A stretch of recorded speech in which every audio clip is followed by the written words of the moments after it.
sommes de la firme de consultation FSW. Je vais me présenter. Je suis Samuel Lamont, spécialiste en expérience client. Je me présente, Frédéric Savard, spécialiste en directeur marketing. Bonjour, je suis William Bacon, spécialiste en commercialisation. Donc, pour aujourd'hui, on va présenter le plan de la présentation. On va faire une brève introduction. Par la suite, on va faire une analyse FFOM. Ensuite, on va vous dire le mandat bien spécifique que vous avez demandé. On va spécialiser brièvement la clientèle. On va voir le marketing mix, la mise en marché et on finirait par une brève conclusion. Mais juste avant de débuter, on voudrait vous dire notre appréciation de votre produit. Bien franchement, on était agréablement surpris quand on a vu le cas. Bien franchement, c'est une touche par chacune de nos branches. Personnellement, moi, j'ai une de mes sœurs avec son chum qui aime spécialement faire la randonnée et tout ça. Puis, lorsque j'ai vu le produit, je me suis dit, waouh, c'est vraiment une belle alternative. Donc, de ce côté-là, pour le reste, ça m'a vraiment rejoint et j'ai vraiment aimé ça. Pour ma part, je fais beaucoup de kayak. J'ai déjà brisé le toit de la voiture à mes parents en laissant mettre le kayak sur le toit. Le kayak est tombé à terre, en tout cas, bref, la même aventure. Donc, quand j'ai vu qu'elle allait avoir une alternative sur le marché, j'ai dit, ouais, j'ai hâte que ça sorte. Je vais certainement être un client potentiel. Personnellement, je fais du vélo presque chaque fin de semaine et j'ai expérimenté les racks de toit sur les voitures. Et effectivement, c'est très difficile, surtout pour des personnes qui ont moins de force. Donc, moi aussi très content de savoir qu'il y aura peut-être une alternative.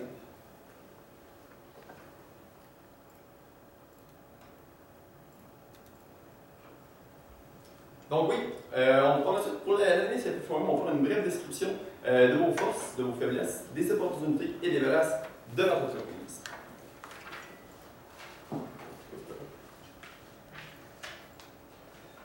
Donc, les principales forces, c'est un produit unique qui est plus novateur. Ça va vraiment révolutionner le monde du rack, du support à vélo, à articles de sport. C'est un produit canadien, c'est fait ici, c'est une valeur ajoutée. De plus, c'est local. Ça permet aussi d'ouvrir vers l'exportation aux États-Unis, au Mexique, toute l'Amérique du Nord. Puis, c'est vraiment plaisant aussi de savoir que c'est une entreprise qui est fondée ici, que c'est base ici, puis qu'on va révolutionner la planète entière avec le produit. Ensuite, c'est facile d'utilisation. Selon ce qu'on a étudié, c'est vraiment le rack descend, on met nos trucs, ça monte, c'est vraiment super. Puis la garantie du produit, l'une des principales forces, c'est que le produit sera garanti à vie limitée. Donc, c'est les standards du marché. Puis c'est vraiment une force que vous êtes capable d'atteindre ce standard-là. Donc, maintenant, les faiblesses. Évidemment, c'est un nouveau produit, c'est une nouvelle marque. En plus d'une nouvelle marque qui n'a pas de notoriété, c'est un nouveau produit carrément. Donc, les gens ne connaissent pas ce genre de produit. C'est certainement une faiblesse pour commencer. Ensuite, on n'a pas noté qu'il y avait de brevets sur le mécanisme. Donc, on croit que, par exemple, pour des compétiteurs comme Thule, ça pourrait être intéressant, sans copier complètement le produit, pourrait trouver une solution équivalente. Donc, ça pourrait aussi présenter une faiblesse pour l'entreprise. Au niveau des opportunités, bien franchement, ici, on vous marque l'accroissement des 7 habitudes de vie. On a juste qu'à regarder par le défi Pierre Lavoie. Tranquillement, le défi Pierre Lavoie essaie d'implanter une culture au Québec. On veut que le monde prenne des meilleures habitudes de vie, des saines habitudes de vie. C'est tout à fait légitime. Avec l'aide de votre sport, les personnes vont plus être en mesure de pratiquer leur activité sportive puisque tout est à proximité. Donc, à la hauteur, donc ils vont être en mesure de ne plus obligé de se casser la tête, pas nécessairement que ce soit pour les kayaks, pour les vélos. Donc, ils vont être en mesure de pratiquer leur activité sans problème. Donc, on voit ici que grâce à les saines habitudes de vie, c'est un plus.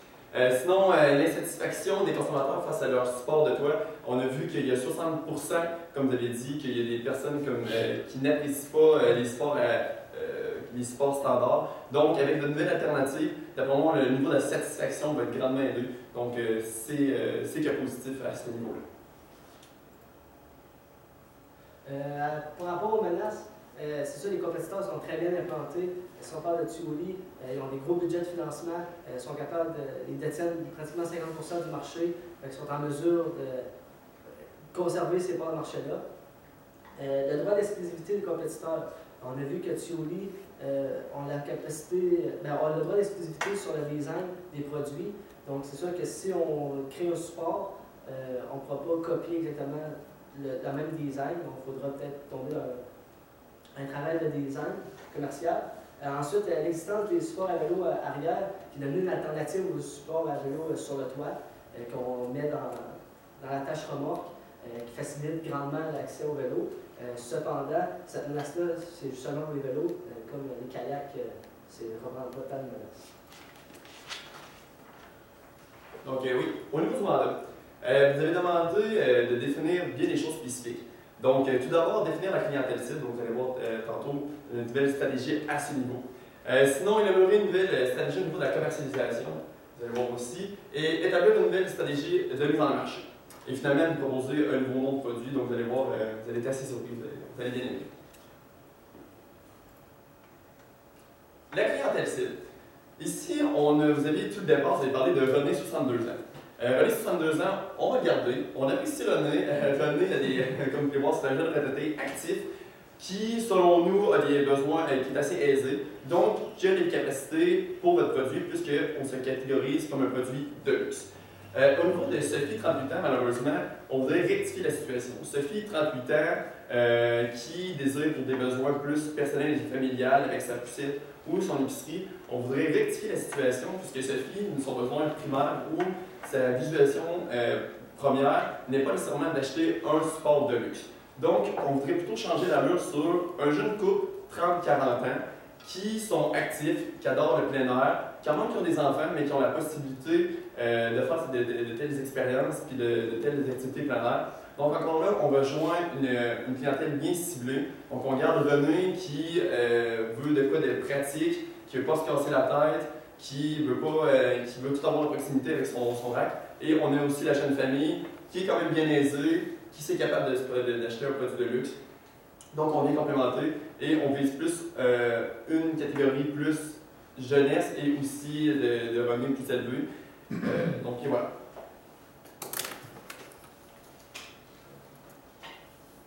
Donc, pour la stratégie de commercialisation, le marketing mix, on a défini le produit, toutes les caractéristiques du produit. Ensuite, la stratégie de prix qu'on aimerait utiliser, la stratégie de distribution et finalement la stratégie de communication. Toutes les stratégies sont vraiment axées sur l'expérience client. Puisque c'est un service de luxe, un produit de luxe, on va offrir toute l'expérience client qui va avec. Donc, on va la définir étape par étape. Tout d'abord, le produit, ça va seulement être un système mécanique qui va servir à abaisser l'accessoire. Ensuite, il sera couvert par une garantie à vie illimitée. Ce sera un produit de niche, donc vraiment de luxe. Et finalement, il sera accompagné d'un service personnalisé, autant pour l'installation que pour la réparation s'il y a lieu. Au niveau du prix, dans les informations, on a été brièvement. On a décidé d'augmenter le prix à 699 $. On vous explique pourquoi. Tout simplement qu'on désire implanter le service après-vente inclus. Donc, l'installation serait inclus. Ça veut dire que le client, clé en main, donc si on va prendre notre clientèle cible, René ou même le jeune couple, qui, eux autres, ne pas se casser la tête, achètent l'installation à un prix élevé, oui, on l'accorde, mais vont arriver sans penser à l'installation de 3 heures, ou on dit 3 heures, c'est un chiffre fictif. Donc, sans se casser la tête, la personne va avoir l'installateur qui va arriver, déjà installer le vrac. Donc, encore là, c'est une valeur ajoutée. Puis, je pense que ça va être vraiment un plus, vraiment, parce qu'on ne se casse pas la tête, puis tout est inclus, donc c'est une formule tout inclus. Sinon, pour le concours lors des événements, vous allez voir, on désire s'implanter dans les foires, des expositions, salons d'exposition. Donc, lors de tels événements, pour faire connaître le produit, on va inciter le monde à inscrire des concours, valoriser notre produit, le faire connaître davantage, puisque pour l'instant, il est un peu méconnu. Donc, aussi, on désire dans des sections bien précises, donc par tranche de 3 mois, on désire tous ceux et celles qui vont acheter le produit courent la chance de gagner leur achat. Donc, en même temps, ça va faire une belle bouche à oreille. Donc, tranquillement, le message va se passer. Et on pense accroître les ventes à cause de ça, puisque chaque personne risque de courir la chance de gagner son achat du support en question. Par rapport à la stratégie de distribution, on a pensé à 2 concepts. Dans le fond, d'offrir de la visibilité dans les concessionnaires automobiles. Il y a beaucoup de concessionnaires automobiles que la marque est associée au plein air, au luxe. Souvent, dans les salles de montre, il y a un tuerie sur le véhicule. Ça fait qu'on aime la marque, on aime le véhicule, puis en plus, c'est comme déjà personnalisé à une clientèle sportive qui veut de quoi de luxe. Donc, Puis ça pourrait être intéressant aussi de former les mécaniciens. Puis lorsqu'on fait l'achat d'un véhicule neuf, le service d'installation est inclus. Puis ça rejoint les valeurs de l'entreprise, que vous souhaitez que ça soit simple, que ce soit vraiment facile pour les clients d'utiliser le produit. Ensuite, on va passer au magasin de plein air. Je prends l'exemple d'un kayak, plutôt que d'être mis sur le mur ou au plafond, et il pourrait être monté sur le mécanisme. Ça fera en sorte que lorsque la personne achète un kayak, le magasin d'un kayak, elle voit sur quel type de support elle peut le mettre, elle voit que ce support-là fonctionne sur son véhicule, puis ça facilite l'achat et l'intérêt du client. Finalement, pour la communication, on aimerait utiliser un site web informationnel pour montrer les produits pour les clients qui désirent faire des pré-magasinages en ligne. Donc, ils pourraient s'informer sur les caractéristiques plus techniques des produits. Par contre, on a rejeté l'idée d'un site transactionnel puisque c'est quand même un achat qui est cher et gros. Donc, on a décidé que ça coûterait trop cher de transport et puis que ce serait pas très commode pour les gens qui recevraient un rack démonté. Donc, ça pourrait être compliqué pour eux de le monter. On serait obligé de le mettre en plus petite partie. Donc, ça ne rejoindrait pas la facilité et l'accessibilité. Ensuite, on voudrait être présent dans les salons d'exposition, automobiles, chasse et pêche, plein air, pour rejoindre la clientèle plus âgée qui fréquente ces salons et qui, par exemple, sont beaucoup moins présents sur les réseaux sociaux. On pense aux gens à 40 ans en montant, peut-être. Ensuite, on voudrait être présent sur des lieux de plein air, par exemple au bas d'une montagne de ski, pour faire une démonstration justement aux gens qui font du ski. Donc, en étant présent dans des places comme ça, par exemple, on pourrait aussi penser à une montagne, une montagne. Ensuite, on voudrait aussi faire une très bonne utilisation des médias sociaux pour rejoindre les personnes plus jeunes, donc pensons aux gens de 40 ans en descendant. De plus, il faut penser que c'est un moyen de communication qui est très peu dispendieux. Pensons par exemple à Facebook ou Instagram. Facebook qui permet de faire des publicités très ciblées. Et finalement, on aimerait avoir recours à des ambassadeurs qui s'agirait de mettre à leur disposition un support et qui pourraient en parler à leur entourage et tous les endroits qu'ils fréquentent. Donc, comme ambassadeur, on choisirait des gens qui, dans leur vie personnelle, font déjà beaucoup d'activités sportives, comme du kayak et du vélo. Donc, ces gens-là pourraient répandre la bonne nouvelle. Au niveau de la mise en marché, si on revient à la question de base du mandat, si vous désirez, soit qu'on désire implanter tout de suite le support ou on alimente les accessoires, tout ça. On a à bien penser, à court terme, on désire implanter les supports en premier lieu. Par la suite, à plus long terme, là, ce que vous avez parlé en 2019 ou 2020, les accessoires vont venir. Mais comme je vous dis, il faut focaliser les supports à court terme, donc on les commercialise à l'instant. Donc, nous désirons pénétrer le marché tranquillement mais sûrement en fidélisant notre clientèle, en présentant un produit de qualité, avec notre service à clientèle, découvrir une belle expérience client.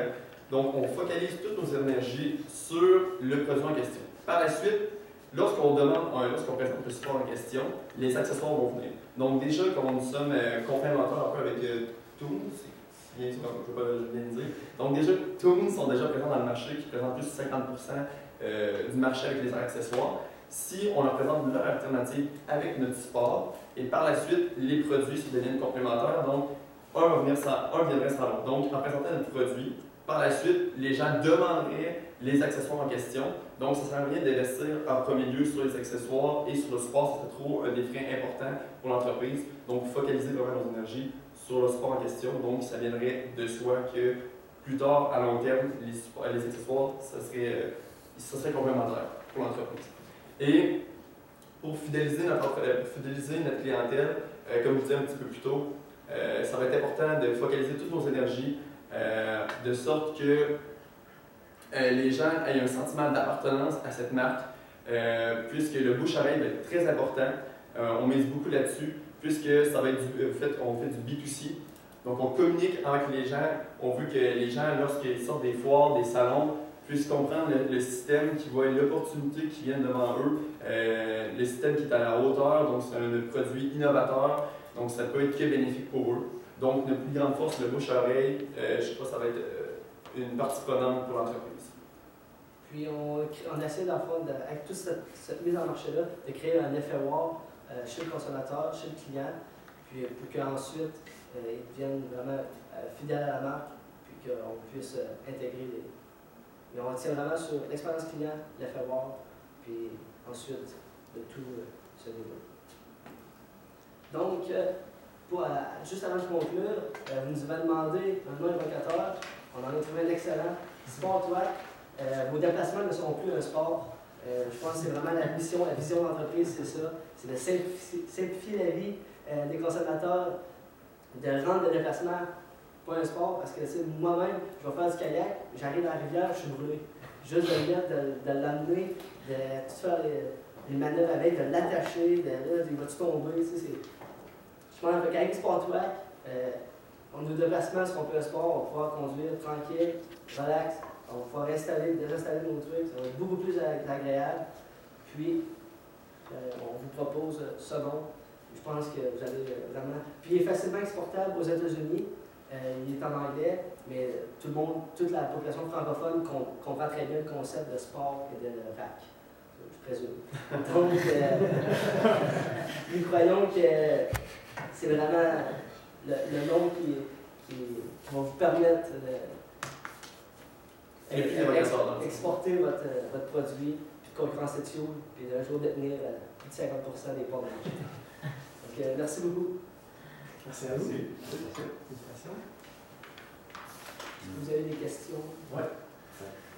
Ok, je vais y aller. D'abord, juste un commentaire que je vais commencer. Pour le nom, c'est bien, vous l'avez bien expliqué tout ça. Malheureusement, ça existe déjà. Mais vous l'avez bien expliqué, le slogan me fait beaucoup rire, c'est parfait, c'est vraiment amusant. Mais autrement que ça, c'est super bien. Un truc qui me. Je suis quand tu me dis du site web. Vous avez parlé d'avoir seulement un site web informationnel et non pas transactionnel. Fait que pour vous, dans le fond, vous auriez plus, mettons, un lien genre où acheter, puis là, ça, ça va un lien. Par exemple, un localisateur de concessionnaire, par exemple, pour diriger. Au lieu d'avoir un bouton acheter le panier, peut-être juste une carte Google Maps qui permet de localiser précisément où est-ce que les gens peuvent s'en procurer. Fait que pour vous, l'installation, le mieux serait c'est vraiment un spécialiste qui le pose. Les gens ne font pas eux-mêmes, comme mettons pour un doublé ou un SportPack. Nous, ce qu'on trouvait, c'est que ça dépersonnalisait l'achat du produit. On travaille beaucoup sur l'expérience client, de travailler beaucoup avec le client. Là, on y offre, à force de l'acheter en ligne, on perd le contact avec lui, on n'offre pas le support à l'installation, vraiment de faire connaître. Les meilleurs ambassadeurs, c'est ceux qui travaillent pour l'entreprise. Donc, en faisant de l'achat en ligne, ça fait comme de la vente en masse, puis on dépersonnalise vraiment le produit. Nous, ce qu'on vise, c'est un marché de luxe. Le monde qui achète des produits de luxe aime avoir tout l'encadrement et le service clientèle. C'est pour ça qu'on a décidé de. On ne pourra pas acheter des gros produits sur Internet. On veut vraiment focuser sur l'expérience client. Je veux juste renchérir là-dessus. Si vous voulez faire des plaisir sur l'expérience client, j'imagine que vous ne suggérez pas des détaillants style Costco ou Canadian Tire, ou si c'était vraiment plus à ça que vous aviez pensé. Je voulais savoir quel type de magasin avez-vous des idées en tête, des noms? Justement, quand on a pris l'exemple, Samuel avait dit un magasin comme atmosphère en présentant le VAC sur un support déjà en partant. Donc, on a le kayak à question, on a le support. Donc, les clients, tout de suite en partant, se disent on ne mènera pas le kayak quand on est en bout de nos bras. C'est comme les deux viennent ensemble. Quand on achète un produit, il faut qu'on passe à une alternative pour le transporter. Okay. Sinon, comme on l'avait dit dans les concessionnaires automobiles, lorsqu'on pense à la marque Subaru, c'est des marques qui, eux, lorsqu'on fait des sports comme ceux-là, comme le vélo de montagne, il y a toujours les sports qui viennent ensuite. Donc, ce serait important que si on fait un partenariat, on peut venir, on peut expliquer où il y aurait des installateurs directement chez les concessionnaires qu'on pourrait former, puis l'installation viendrait avec l'achat. Okay. J'ai une autre question. Tantôt, vous avez parlé de propriété intellectuelle, de brevet, dans le fond. D'après vous, disons qu'on n'est pas capable d'avoir une propriété intellectuelle sur le produit, on va le breveter. Comment, d'après vous, est-ce qu'on pourrait avoir une valeur ajoutée qui est assez grande pour qu'on puisse se passer d'un brevet qui quand même pénétrer le marché et pas se faire aboutir par un tuyau, disons? Moi, je pense qu'en ayant un produit qui répond à ses promesses, dans le fond, qui est facile et accessible, Et ça pourrait, dans le fond, puisque c'est un produit canadien aussi, donc ça pourrait être basé là-dessus, au lieu de vendre des trucs qui sont importés. Donc peut-être que les gens pourraient faire appel à leur sentiment d'appartenance pour s'identifier au produit. Fait que miser sur la qualité et la production de Ouais, valeur, exactement. à défaut de pouvoir avoir l'exclusivité. Exactement. Moi, j'irais vers un autre sujet. Vous avez parlé au niveau du prix et du produit, vous avez parlé de services personnalisés, l'installation, prix de détail à 699, installation inclus. J'aimerais savoir un peu comment vous voyez la logistique de tout ça, parce que d'aller installer ça sur chacune des voitures de chacun des clients, j'ai l'impression que ça demanderait un réseau et une force de staff incroyable, plus des gens qui vont se prendre des cotes à gauche, à droite, l'installateur va se prendre une cote. J'aimerais aussi savoir comment est-ce que vous avez analysé ça? Dans l'optique qu'on veut simplifier la vie des gens, on ne simplifie pas la vie des gens si on leur vend un rack qu'il faut qu'ils montent tout seuls puis qu'ils, à un moment donné, pognent les nerfs après le rack. Puis, je ne sais pas dans quelle mesure il est facile d'installation. On n'avait pas ces données-là. Justement, c'est comme un plus-value sur on veut vraiment rendre la vie facile, on va vous l'installer, on va tout faire pour que vous n'ayez rien à faire et que ça soit top-notch. Puis c'est sûr que ça devient un peu, plus que le volume de vente augmente, plus que la logistique derrière tout ça devient difficile. Mais je pense que pour pénétrer le marché, il faut vraiment essayer d'offrir un service complet. Puis après ça, plus que le réseau de détaillants s'agrandit, plus que le produit devient commun, plus qu'il est facilement installable. Puis la stratégie de design, puis à un moment donné, ça va peut-être devenir 2 clics qui vont se cliquer, puis ça va juste être ça. Puis à ce moment-là, on peut peut-être retirer ce plus-value. Mais je pense que la mission de l'entreprise, des valeurs, c'est simplifier la vie du client. Il faut vraiment un moyen de la simplifier au maximum. Parce que si on achète une boîte, puis on passe une journée de temps à mettre le rack, on va aller au chez Tube, puis on va le mettre là. Puis, La période de questions est terminée. Merci, messieurs. Ouais, Merci.